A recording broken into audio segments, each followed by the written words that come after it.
សួស្តីអំពូមីងពេលព្រឹកព្រលឹមថ្ងៃទី22 ខែ 12 2025ហើយអ្នកដែរម៉ាក់លៀងចេញវីដេអូហ្នឹងចង់ប្រាប់ពីតម្លៃដលងមីហើយនឹងតម្លៃស្រោស្ងួតបងប្អូនចាប់ឆាយតែឥឡូវនេះអ្នកនិយាយវីដេអូគឺសលេងបែបស្ដាប់មិនសូវបានទេបងប្អូនតែព្យាយាមស្ដាប់ទៅដោយសារមួយរយៈនេះគឺផ្ដាសាយឈឺកនិយាយរួមទៅគឺអត់ទាន់បាត់ទេអំពូមីង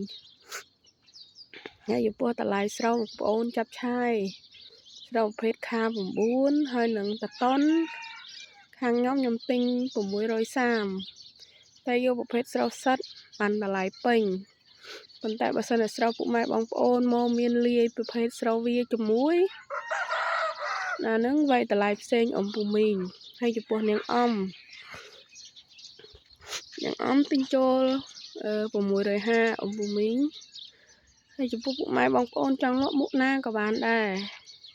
ហើយបើចំពោះពុកម៉ែបងប្អូនចង់កំងអង្ករហូបក៏ម៉ាក់លីហេងមានលក់ដែរឃើញថាមួយរយៈនេះអង្កររបស់ខ្ញុំគឺមានបងប្អូនជួយគ្រប់គ្រងទោះបីអង្កររបស់ខ្ញុំវាមិនបានល្អឥតខ្ចោះវាមិនបានជ្រងល្អប៉ុន្តែមានពុកម៉ែបងប្អូនជួយគ្រប់គ្រងទិញយកទៅពិសាទៅហូបចឹងម៉ាក់លីហេងក៏មានតែពាក្យអរគុណដូចគ្នាហើយអង្ករក៏មាននៅក្នុងស្តុកតែអំពូមីងនៅលើកញ្ចុះនោះគឺជាអង្ករហើយចំពោះអំពូមីងចង់លក់ដលងមីមួយរយៈនេះបងប្អូនឃើញថាបងប្អូនទាំងអស់គ្នាហាលដលងមកគឺស្ទើរស្ងួតបងប្អូនអាចជួយសេរី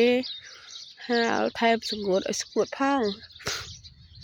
ព្រោះឲ្យម៉ាក់លីហេងយកទៅលក់នៅលើគឺស្ទើររាល់ថ្ងៃតែម្ដងណាអំពូមីងចឹងវីដេអូរបស់ម៉ាក់លីហេងគឺជានាទីបញ្ចប់ហើយអំពូមីងអើយដោយសារ